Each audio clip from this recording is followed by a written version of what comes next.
Selamat pagi pemirsa, kembali bersama saya Ina Rahman dalam acara kita podcast Blak-Blakan bersama Apli. Kali ini saya didampingi seseorang yang menjadi idola, pria idola, istrinya ya Pak. Bapak Rizal Arnex. Tambah deg-degan saya. Baru ditanya nama Rizal, tambah deg-degan gitu kan.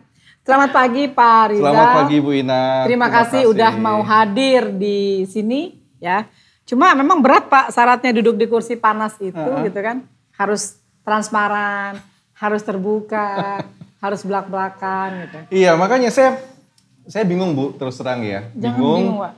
Kenapa kok saya yang diundang gitu. Oh ya, gitu. kalau saya lihat podcast sebelumnya kan yang diundang tuh yang top-top gitu kan. Wah ya, kalau ini gitu. Pak Rizal tuh top Pak. Padahal saya cuma pelayan loh di MB ini. Kita semua pelayan, Pak. Saya juga pelayan Pak di Apli gitu. Cuman dikasih jabatan jadi sekjen gitu kan. Iya, Bapak juga pelayan di MW gitu. Cuma kan Bapak dikasih jabatan jadi General Country Manager ya? Deputy General Manager. Deputy General Manager. Betul. Sebutannya beda-beda ya. Betul. Deputy General, udah General Manager aja salary-nya pasti nolnya banyak, ditambah lagi deputy. Amin. Luar biasa gitu. Makanya semalam saya nggak bisa tidur Bu Ina. Kenapa Pak? Mau ditanya apa gitu, saya bingung gitu. Saya juga bingung Pak, mau nanya apa ke Pak Rizal gitu. Senang sekali minum saya. dulu Bu, boleh Bu? Ibu minum dulu mungkin ya. Boleh Pak, mari. Yang ini Bu. Oh yang ini langsung diminum? Zero kalori loh Bu. Ibu coba. Ya, belum dikocok diminum. dulu. Ibu coba minum. Oke. Seger nggak Bu? Seger Pak ini. Coba dicobain dulu dong Ibu. Tuh, saya disuruh nyobain ini kan. Boleh lah. Enak gak Bu? Enak kelihatan plastiknya. Ini zero kalori Bu. Oh gitu ya? Iya, karena nggak ada apa-apanya memang. Iya, zero kalori banget Pak. Nggak ada yang dikocok Pak ini. Cuma shaker doang. Biar kan nervous Bu, ya kan?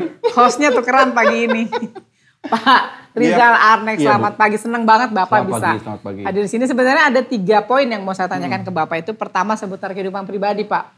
Bapak punya istri berapa, selingkuhan berapa, simpanan berapa gitu kan. Anak berapa. Kemudian yang kedua saya tanya seputar MW. Kemudian yang ketiga saya tanya seputar Apli. Nah 3 poin itu. Kita masuk ke poin pertama seputar keluarga. Ada berapa banyak selingkuhan yang Bapak punya? Wah, saya itu tipikal yang setia Bu. Setiap tikungan ada. Ya. Kan? Iya, istri saya 1. Ya. Baru 1 atau 1 Pak? 1. Saat ini 1. Mudah-mudahan 1 untuk selamanya Bu. Amin. Harus begitu Pak. Iya, 1 untuk selamanya. Harus real setia ya Pak. Yes. Kemudian anak saya 2, ya. Giselle umur 12 tahun, kemudian Owen. Giselle. Bukan Gisela ya. Bukan Pak. Gisela ya, Okay. Giselle ya Bu. Giselle gitu. ya, oke. Kemudian yang kedua Owen, laki-laki umur 6 tahun. Oke. Gitu. Sepasang ya Pak? Sepasang, amin. Alhamdulillah, Amin, sama saya juga punya sepasang. Oh, yang lain-lain nggak ada lagi Pak? Istri di rumah 1 apa sudah selesai gitu ya? Nggak ada yang lain? Seingat saya itu Bu Ina. Seingat saya itu. Seingatnya itu. Ini kalau ditonton istrinya bahaya gitu kan. Saya kemarin, waduh, saya takut juga ya nanti Bu Ina jangan-jangan melihat rekam digital saya gitu. Jadi ada sih, nih rekam digital sudah pegang cuman ya. Tapi ternyata bersih Bu di situ. Dan memang bersih, nggak ada apa-apa, nggak ada yang disembunyikan dari Bu Ina. Alhamdulillah gitu. Pak, masih aman. Karena kan baru di MW baru 5 tahun ya Pak? Saya di MB sudah hampir 10 tahun. Oh MW 10 tahun? Iya. Tapi kan rekam digital itu bukan hanya di MB Bu. Oh, itu dari mulai ada internet, ya mulai dari itu juga kan sebetulnya kita sudah direkam kan Bu gitu. Dan bersih kan Bu? Bersih nggak Bu? Sampai saat ini bersih sih Pak. Bersih ya. Dan ada Bapak pernah di SGS juga. Ini banyak banget contekan saya nih. Oke. Nggak apa-apa Bu Ina tanya aja apa yang Bu Ina ingin tanyakan. Nanti gantian saya tanya Bu Ina. Curang ini namanya. Ini di MW, sudah 8 tahun 4 bulan, tapi jadi Deputy General Manager 5 tahun. Jadi 8 tambah 5 kurang lebih sudah 13 tahun ya, hampir 13 tahun. Total di MW itu saya dari tahun 2013 Bu. Oh oke. 2013 Januari tanggal 7 ya. Jadi kalau sampai sekarang itu berarti ya 8 tahun. 8 tahunan Bu. Oh oke. Gitu. Lumayan Belum lama Bu, dan kebetulan saya memang baru di industri direct selling ini karena pengalaman saya sebelumnya itu lebih banyak ke consumer good, kemudian ke industri kimia gitu. Jadi saya baru di direct selling ini. Kebetulan saya ketemu dengan orang-orang hebat yang mengajarkan saya mengenai industri direct selling ini. Gitu. Oh, saya kira tuh Bapak memang basicnya orang direct selling. Ternyata enggak ya Pak ya? Bukan, Bu. Hobi Bapak apa Pak hobi Pak? Hobi saya itu macam-macam, Bu. Saya itu nggak pernah yang apa ya, artinya menekuni satu kemudian lama gitu. Oh enggak ya? Ya, jadi saya itu mulai hobi saya pertama itu pernah saya bertanam, Bu. Ya. Bertanam? Tanaman hias gitu. Oh, tanaman itu hias. Tahun berapa ya? Waktu itu 10 tahun atau 15 tahun yang lalu ketika banyak booming tanaman hias kayak aglonema, kemudian apa itu yang Kamboja Jepang itu ya. Oh, oke. Itu saya tertarik untuk menekuni hobi menanam tanaman hias itu. Gitu. Jadi hobinya feminim sekali ya Pak? Feminim hobinya sekali. Bertanam. Tapi, iya enggak, waktu itu banyak laki-laki yang tertarik dengan hobi itu juga gitu. Karena ketika saya belanja atau itu banyak juga komunitas-komunitas bapak-bapak yang menekuni hobi tersebut. Gitu. Oh oke. Nah kemudian dari situ udah agak bosen gitu. Dan kebetulan juga mungkin trennya sudah berubah. Saya mengambil hobi yang lain, itu fotografi. Oh oke. Fotografi gitu. Jadi saya suka tuh Bu, motret-motret, human interest, kemudian landscape gitu. Kadang-kadang kalau ada model yang salah minta saya untuk dipotret juga saya motret juga gitu ya. Oh gitu. Dari yang mulai multifungsi foto sama kayak Pak Joko juga hobi foto Pak. Oke. Yeah. Tapi kalau hobi bercocok tanam itu hobinya feminim bener ya Pak? Feminim ya? Iya baru tahu saya. Kemudian fotografi, trennya juga udah mulai berkurang juga. Kemudian saya terakhir hobi sepedaan, kemudian sambil hobi untuk brewing coffee Bu. Oh gitu? Brewing coffee. Punya kafe Pak? Enggak. Cuma jadi, hobi? Hobi saya jadi home brewer gitu, jadi saya suka untuk explore coffee, gitu ya. Kemudian saya coba untuk lakukan brewing itu, ya saya mencoba untuk mencoba sensasi dari kopi-kopi yang ada gitu. Oh oke. Jadi Bu Ina sendiri hobinya apa? Saya hobinya membaca buku Pak. Membaca buku? Buku tabungan. Dia tanya balik gitu. Oke. Oh, berarti tapi apalagi saya dengar Ibu juga punya restoran juga ya, berarti Ibu hobi kuliner juga dong? Saya sesuai badan Pak. Saya hobi kuliner, hobi masak, hobi ngumpulin orang, hobi mencari sesuatu. Ini hostnya saya loh Pak, kenapa jadi Bapak yang nanya saya itu loh. Oh kita masuk ke MW. MW ini jualan apa aja nih Pak? Kita jualannya banyak Bu, kita mempunyai ratusan atau bahkan kalau di global itu punya ribuan SKU ya gitu. Tapi sebetulnya produk-produk kita itu lebih kita akan fokuskan ke beauty dan wellness gitu. Ini dari dulu ya Nutrilite? Dari dulu Nutrilite ya. Udah berapa puluh tahun Nutrilite? Nutrilite itu bahkan sebelum MW itu berdiri tahun 1959 Nutrilite-nya sudah ada duluan. Gila ya. Gitu. Sampai sekarang masih best seller ya? Masih best seller. Luar biasa. Berapa sih Pak harganya? Harganya saya nggak hafal detailnya tapi harganya terjangkau kok Bu. Oke. Terjangkau buat siapa nih? Terjangkau untuk semua orang gitu. Oke. Ini yang saya dengar tentang Nutrilite ini produk yang salah satu andalan MW ya Pak ya. Dari dulu sudah, sampai sekarang masih bagus Pak. Jadi kita ada Nutrilite, kemudian Artistry. Artistry ya. Yang buat kosmetik ya? Yang buat kosmetik betul. Dan bahkan produk Nutrilite ini semuanya sudah halal Bu. Udah. Tersertifikasi halal dari MUI ya. Oh Bapak udah syariah berarti ya?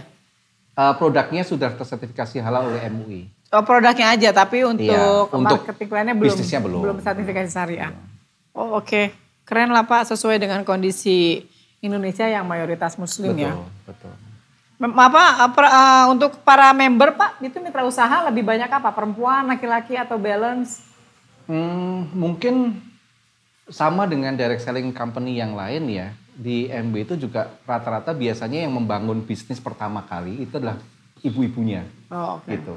Nah bapak-bapaknya itu hanya melihat dari jauh, tapi begitu duitnya sudah masuk ke rekening, bapak-bapaknya baru mulai tertarik untuk ikut bergabung. Oh gitu. Oke. Jadi ini menarik ya Bu, jadi memang saya nggak tahu di direct selling company yang lainnya, tapi kalau di MB seperti itu, biasanya yang memulai itu adalah ibu-ibu sebagai pekerjaan sampingan, ya. Kemudian begitu income-nya itu sudah mulai besar, kemudian sudah ada tripnya, nah mulai bapaknya tertarik gitu, untuk bergabung. Untuk tripnya? Tripnya bapaknya ikut dan setelah melihat rekeningnya mulai makin besar ya bapaknya akhirnya tertarik juga gitu. Daripada saya kerja di kantor ya mendingan ikut bantu istri saya untuk membangun bisnis MW. Bisa juga. Berapa banyak Pak mitra usaha di MW sekarang? Saat ini lebih dari 200.000. Ya. Lebih dari 200.000. Udah berapa tahun sih Pak MW di Indonesia tuh? Di Indonesia MW itu dari tahun 92. Nah tahun depan ini kita merayakan tahun depan ya, tahun 2023 ini kita merayakan ulang tahun yang ke-30 ya Bu. Tahun 2023? Tahun 1992 itu kita ada di Indonesia, kita membuka bisnis di Indonesia. Nah tahun depan kita akan merayakan ulang tahun yang ke-30. Berarti sudah hampir 30 tahun di Indonesia. 30, iya. Luar biasa. Kebetulan juga kan dulu orang lamanya MW Mr. Koen Verheyen ya. Iya, beliau adalah suhu saya untuk industri direct selling ini. Sekarang beliau jadi suhu kita semua karena beliau salah satu Dewan Komisioner APLI ya. Iya. Ya jadi memanggil Pak Rizal permisinya ke beliau dulu Pak. Kita mau manggil MW. Mau tanya apa? Wah itu kan udah. Jadi tapi blessing lah dia memang beliau kan memang tipe orang yang memang mau berbagi informasi juga gitu kan. Betul. Ini kalau kita melihat dari perkembangan ya selama pandemi ini kan kalau tadi saya dengar dari teman Herbalife dia punya 2 karakter leader, 2 karakter mitra. Jadi ada yang mitra abadi dan ada yang milenial. Kalau di MW gimana Pak? Ada pembagian karakter seperti itu atau gimana? Iya, sebetulnya sama ya Bu. Pasti ada yang kita bilang sebagai senior leader, ya, ada yang kita bilang sebagai millennial leader, ya, gitu. Jadi dua-duanya itu memang harus ada dan memang itulah yang akan bisa membuat bisnis kita itu semakin kuat, gitu. Karena yang senior leader ini tentunya pengalamannya cukup banyak, ya. Kemudian mereka sudah menjalani bisnis ini sudah puluhan tahun, gitu. Tapi ya sekali lagi mereka perlu energi kan. Nah energi itu datangnya dari millennial leader ini. Gitu. Jadi kalau keduanya itu bisa bersinergi, saya rasa itu akan bisa menghasilkan satu kekuatan yang bisa membuat bisnis itu menjadi lebih besar. Oke. Top leadernya untuk MW sendiri berapa Pak sekarang Pak? Setelah 30 tahun perjalanan MW di Indonesia kan pasti menciptakan top leader kan. Top leader Bapak ada berapa orang saat ini ya? Iya, top leader kita ya di angka 1.000 ya top leader. Top leader 1.000? Iya top. Nah definisi dari top leader itu sendiri mesti kita samakan dulu nih definisi top leader. Saya kaget gitu, top leader 1.000 itu gimana ngaturnya? Karena kalau kita bicara mengenai top leader itu, ya kita bicara mengenai kategori platinum and above gitu ya. Di MW ada platinum and above yang mereka bisnisnya. Paling tinggi apa sih Pak? Paling tinggi itu kalau di MW itu paling tinggi adalah Founder Crown Ambassador. Founder paling tinggi tuh tingkatannya Founder Crown Ambassador. Itu berapa orang Founder Crown Ambassador? Oh kalau di Indonesia belum ada. Oh belum Founder ada. Crown Ambassador itu belum ada gitu. Jadi kalau bicara mengenai top leader ya, kalau kita bicara mengenai platinum and above itu ya kurang lebih di angka 1.000 gitu. Tapi kalau kita bicara mengenai top leadernya itu ya mungkin di angka 100 lah. Itu yang diamond and above. Gitu. Banyak ya? Itu untuk Indonesia aja atau global Pak? Di Indonesia. Indonesia aja. Indonesia aja 1.000. Iya. Banyak, bingung saya tuh ya. Iya.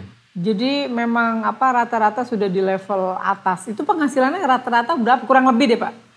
Karena kalau dari 1.000 gitu itu saya mikirin perusahaan bayar berapa setiap bulan. Betul. Pajaknya berapa tiap bulan. Iya, kalau bicara mengenai pajak ya itu angka yang luar biasa ya. Saya sendiri pun kadang-kadang lihat angkanya untuk membayar pajak. Gak ikhlas itu, ya Pak ya? Bukannya gak ikhlas ya, itu memang haknya untuk atau kewajiban kita untuk melakukan pembayaran, tapi wow, ini besar sekali gitu. Nah, sebetulnya kalau di MW itu ya Bu, kalau besarnya saya rasa relatif ya, angka berapapun itu mungkin bagi sebagian orang itu menganggap besar atau sebagian orang menganggap itu angka yang biasa-biasa saja. Relatifnya berapa sih Pak? Jadi, tapi yang lebih penting sebetulnya gini Bu, saya melihat ada beberapa leader yang mereka itu sudah masuk usia pensiun ya. kemudian mereka kondisinya juga sakit gitu, bahkan ada yang harus opnam itu sering opnam gitu ke rumah sakit. Nah, bahkan ketika mereka tidak aktif pun mereka tuh masih menghasilkan income. Dan income-nya itu bisa dipakai untuk menghidupi keluarganya, kemudian untuk berobat ke rumah sakit gitu. Jadi, dan saya berpikir, oh ini kalau bisnis ini dibangun dengan cara yang benar, walaupun nantinya dia itu pensiun, tidak lagi seaktif dulu, itu masih tetap menghasilkan. Okay. Dan hasilnya juga cukup untuk menghidupi, bahkan kalau misalnya ada sesuatu yang harus emergency ya ke rumah sakit, itu bisa mengcover biaya rumah sakit. Oh, oke. Itu yang membuat saya melihat, wow, kalau seandainya orang bisa melihat hal ini, saya rasa mereka juga akan tertarik. Karena kayak kerja saya sebagai karyawan gitu ya Bu, ketika saya nanti pensiun, ya sudah selesai kan, gitu. Sudah selesai gitu, artinya apa yang saya bangun, yang saya kerjakan sekarang itu tidak akan menghasilkan apa-apa gitu. Karena saya bukan pegawai negeri yang dapat uang pensiun kan. Tapi leader-leader kita ini yang mereka membangun bisnisnya itu di awal, ketika mereka sudah memutuskan, oke, saya tidak akan aktif lagi, tetapi apa yang mereka bangun di awal itu masih menghasilkan. Oke. Jadi memang variasi kata kecukupan, income besar itu tiap orang berbeda-beda ya. Kalau omset perusahaan sendiri Pak, dalam 1 bulan kan pasti kelihatan ya omset berapa persen ya. Tetap kita sesuai aturan, apalagi sekarang kita sudah boleh 60% kan payout kan. Itu pasti perusahaan akan lebih banyak kan melakukan promo-promo untuk terhadap penjualan produknya oleh member. Kalau pemasukan dari PMW sendiri sekarang berapa? Selama pandemi ini berapa Pak? Iya, more less lah, kurang lebihnya gitu Pak. Iya. Pandemik ini pastinya naik ya. Pandemi malah naik. Pandemi naik ya gitu. Sama ya seperti karena memang kebutuhan suplemen. Iya, terjadi shifting kan ya. Prioritas orang dalam spending gitu. Iya. Jadi mereka melihat yang dulunya mereka tidak mengkonsumsi suplemen, kemudian karena pandemik ini mereka menjadi mengkonsumsi suplemen gitu. Dan ada juga beberapa kategori produk yang mungkin demand-nya tidak setinggi ketika situasi normal. Misalnya kayak kosmetik gitu Bu. Ya sekarang kan di rumah nggak perlu make up lagi kan Bu gitu. Ya, tapi skincare-nya masih tetap harus menjaga tinggi, karena betul. Kan, ya. Apalagi kalau pakai masker kemudian kering dan sebagainya ya. Gitu. Jadi saya rasa pandemik ini menjadi satu awal yang bagus untuk perusahaan direct selling ya, yang kebetulan produk portfolio itu memang sesuai dengan kebutuhan market. Iya, gitu. terutama buat yang imunitas tubuh ya. Ini Nutrilite juga buat imun bukan Pak? Untuk imunitas tubuh juga. Ini salah satu yang kencang di pandemi ini Pak? Iya, protein, karena itu adalah merupakan high protein, kemudian biosi, ya, kemudian multivitamin kita double A, ya, itu sangat tinggi demand-nya Bu. Di masa pandemi ini. Dan bagusnya adalah dulu orang-orang yang mungkin masih belum percaya bahwa bisnis direct selling itu bisa menghasilkan, justru di masa pandemi ini mereka bisa akhirnya percaya. Iya, mendapatkan berkat dari pandemi ini gitu. Karena bisnis yang mereka bangun itu menghasilkan income untuk mereka. Oke. Jadi justru malah naik omsetnya ya. Iya. Seperti Nuskin ya. Nuskin juga sama pandemi itu omsetnya kenceng ya. Iya. Kasihan. Yang penting bagaimana memaintain momentum ini supaya tetap akan bergerak kan ya gitu. Setelah pandemik itu juga diharapkan bisa. Padahal semua dilakukan secara online ya Pak ya. Biasanya kan kita offline ketemu leader, ketemu mitra kan. Nerangin product knowledge. Ya. Ini kendalanya apa Pak selama pandemi? Kendalanya iya, karena bisnis ini kan sebetulnya ada elemen human touch-nya ya Bu. Human touch-nya ya. Gitu. Jadi untuk leader kita yang mereka sudah sekian puluh tahun itu melakukan bisnis itu dengan cara ketemu dengan orang, mempromosikan produk, kemudian menginformasikan mengenai bisnis opportunity-nya gitu ya. Dan ya seperti kita Bu gitu ya, kita lakukan secara offline begini kan ada interaksi yang lebih real gitu ya.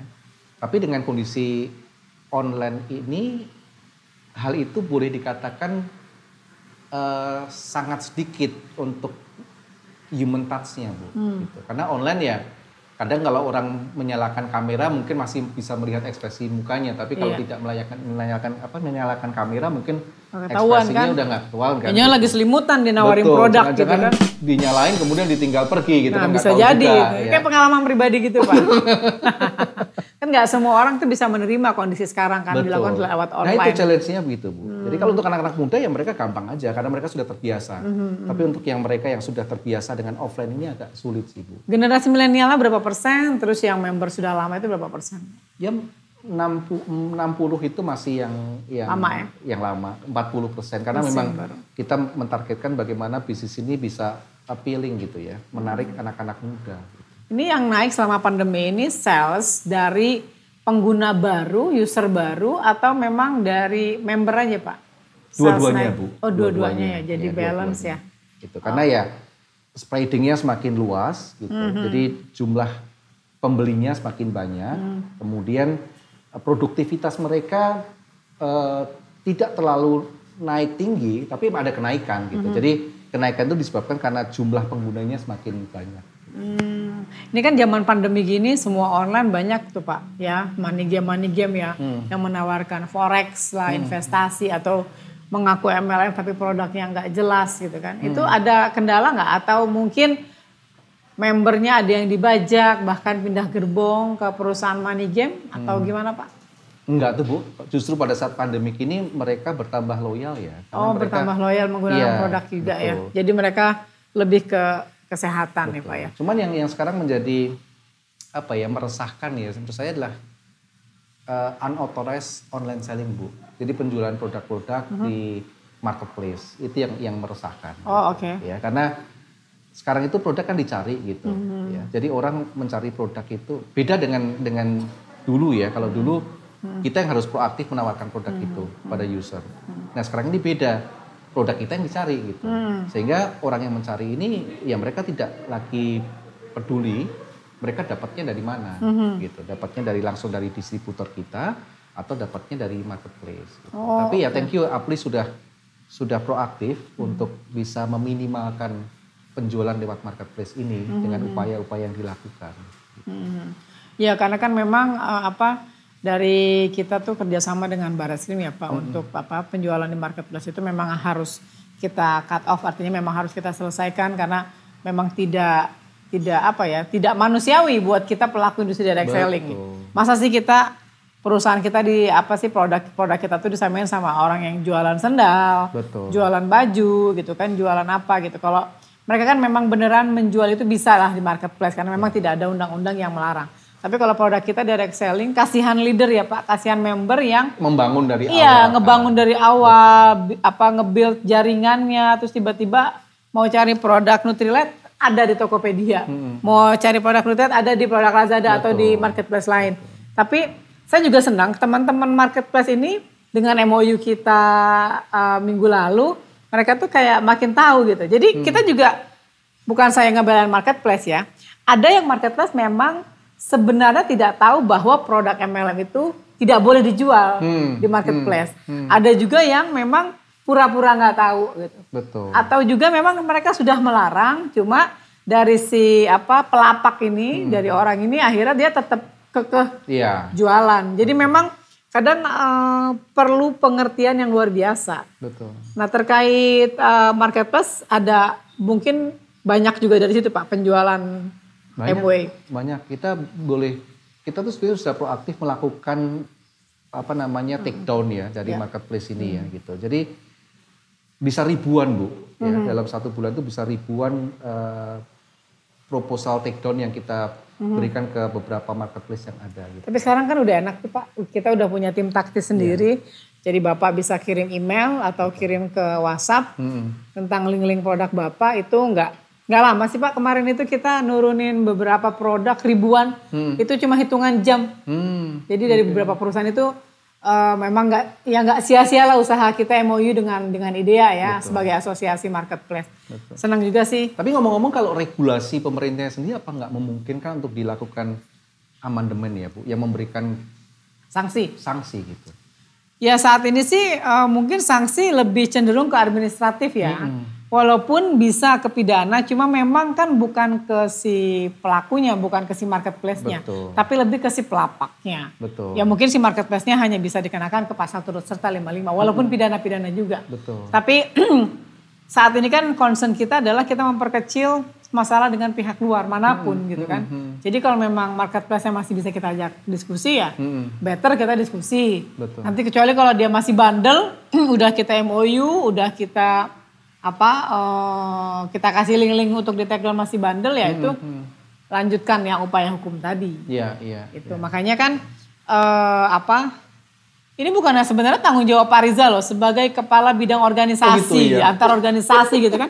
Dan itu Bapak tuh kerjasama dengan kami, ini dengan kesekjenan gitu kan. Kalau leader saya nonton ini Bu, waduh langsung ngejarnya ke saya ini. Iya ini harus yang dikejar ini bosnya karena masalah marketplace itu sebenarnya tanggung jawab Pak Rizal juga kan. Jadi saya tuh Bapak bersama Apli gitu kan. Betul. Karena Bapak kepala bidang organisasi ya emang enak jadi digituin kan. Harus nge-push Barreskrim tuh. Harusnya ini masuk salah satu anggota tim taktis ini mungkin nanti Pak Us Mulyaharja dan Pak Alex Diego bisa ditarik orang ini. Aduh, tapi kalau mudah-mudahan gak ada yang nonton dari distributor saya. Ini pasti nyebar ini Pak, ini cepat sekali langsung gitu. Nah kalau kita lihat produk-produk Bapak ini kan banyak sekali ya itemnya. Berapa kategori Pak? Banyak Bu, kita di Indonesia itu berapa ya? Saya sampai udah lupa. Kecap aja Bapak jualan ya? Kecap ya, itu karena kerjasama kita dengan UKMW kan ya. Oh, sampai sekarang masih? Kecap masih. Saya dulu waktu Pak Kun tuh sering dikirimin kecap, terus keripik ya ikan asin tuh. Oh iya teri crispy. Iya teri crispy sering Pak saya dikirimin. Bu Ina suka apa? Kok nggak pernah bilang saya? Saya tuh nggak perlu bilang Pak. Kalau saya dikirimin gitu? Alhamdulillah. Kalau nggak kebangetan gitu kan. Nggak bercanda Pak. Nggak karena dulu kan mungkin karena PIC di MW kami taunya kan Mr. Kun. Jadi tuh kalau apa-apa kita selalu ke Mr. Kun gitu. Karena beliau sekarang sudah jadi Dewan Komisioner ya dengan kesibukan lain gitu kan. Dipertemukanlah kita Pak saat ini Bapak ada di kursi panas itu. Iya. Ini Bapak kenapa jadi wawancarin saya sih? Saya harus wawancarin Bapak gitu kan. Pengen tahu gitu.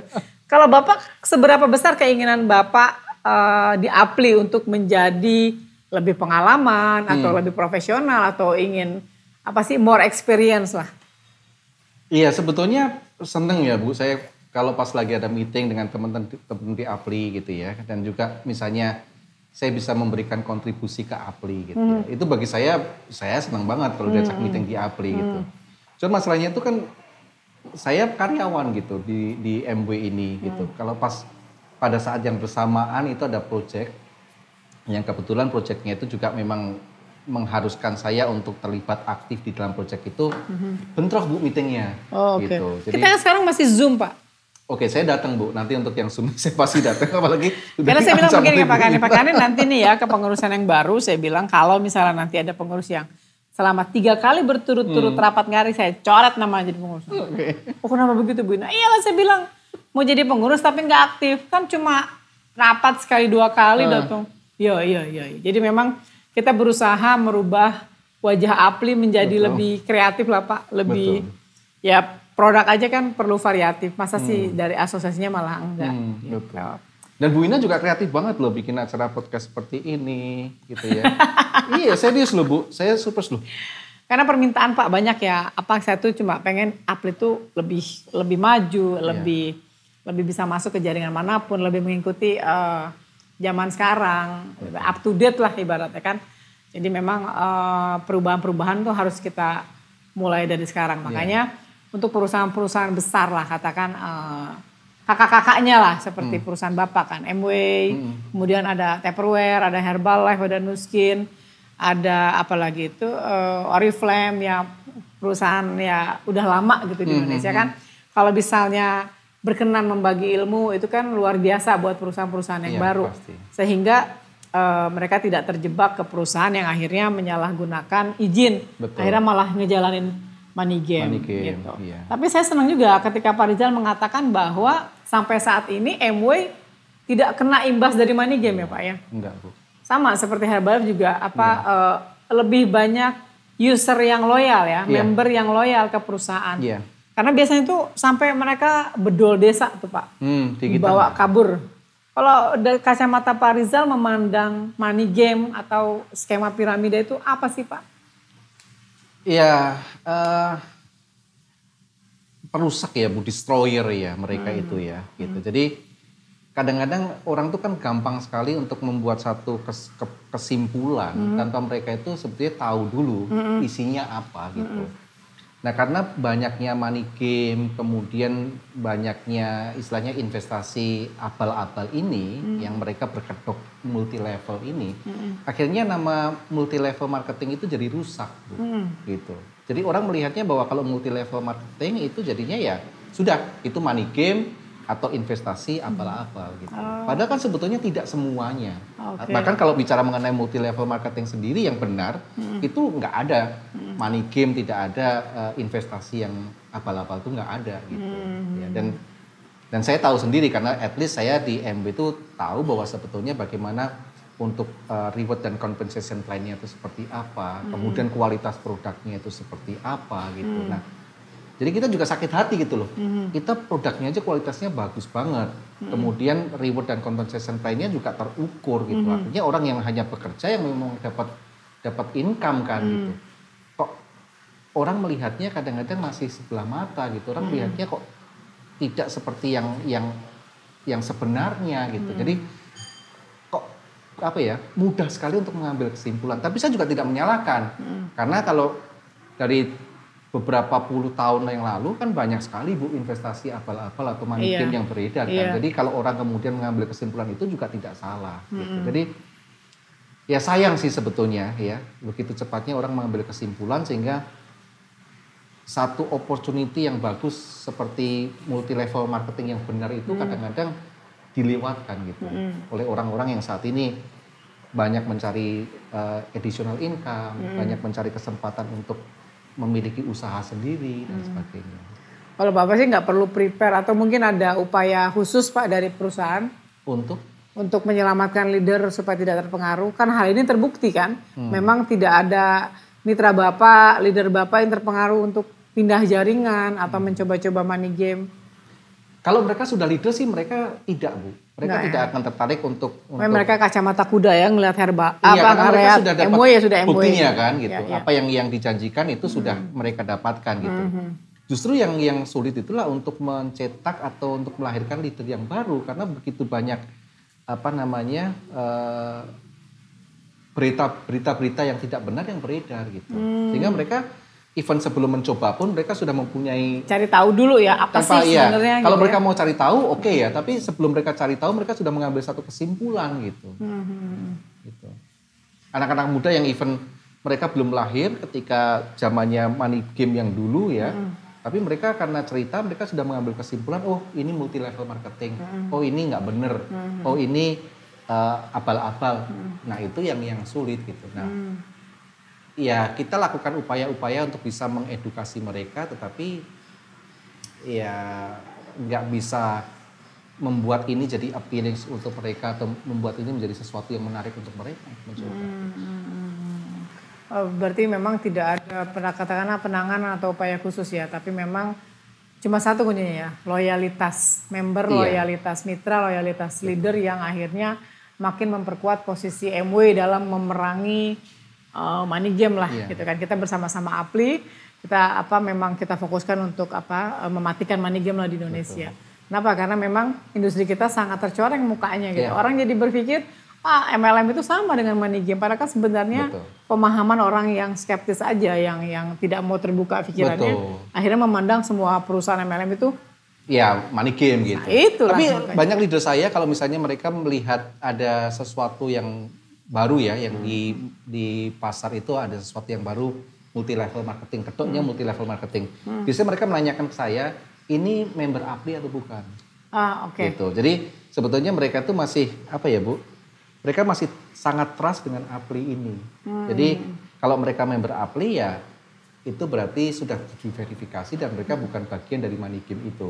Tapi kalau mereka bukan member APLI, itu biasanya mereka bilang, wah ini gampang kalau untuk mematahkan kompetisi ini lebih gampang. Bilang aja ke ke prospeknya mereka atau ke downline-nya mereka bahwa ini bukan member Apply dan itu kemungkinan adalah money game. Keren ya, sampai mereka tuh pemikirannya sampai ke arah itu. Yang mereka luar jadikan biasa. tuh mereka punya label Apply atau tidak. Berarti memang karakternya itu sudah terbentuk ya, sudah 30 tahun ya Pak ya. Betul. Nah ini sudah dikasih kode tadi nih sama Jipro, kita sudah menjelang 40 menit gitu ya. Wow, nggak berasa ya Bu? Nggak berasa Saya makanya. belum wawancara Bu. Nah itu nanti di lain episode.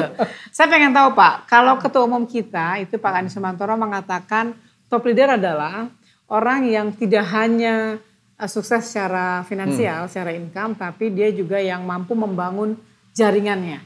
Artinya mampu menghidupi mampu mensukseskan orang-orang di bawahnya, downline-nya. Kalau versinya Pak Rizal, MW ini apa Pak? Ya. Top leader adalah apa? Iya. Sama mungkin seperti yang disampaikan oleh Pak Kandi, karena sebetulnya MW sendiri itu salah satu yang kita selalu, nilai yang selalu kita bawa adalah membantu orang lain untuk mempunyai kehidupan yang lebih baik dan lebih sehat. Gitu. Okay. Jadi sukses itu bukan bicara mengenai saya, tapi sukses itu bicara mengenai kita. Gitu. Nah, leader kita juga sama, mereka tidak akan pernah sukses kalau mereka tidak membantu orang lain untuk sukses. Oke. Gitu. Good caption, sukses tidak hanya bicara tentang saya, tapi sukses bicara tentang kita. Yeah. Demikian podcast Blak-Blakan bersama Apply hari ini. Banyak sekali materi yang bisa kita ambil bagaimana Pak Rizal mempertahankan top leadernya supaya tidak tergoda money game. Kemudian juga dengan variatif produk ya yang omsetnya malah booming setelah pandemi. Pemirsa terima kasih sekali Pak Rizal atas hadirnya, terima kasih. Pemirsa juga semoga dengan podcast kita siang ini dapat memberi manfaat yang positif buat pemirsa di Indonesia semuanya. Selamat pagi. Terima kasih.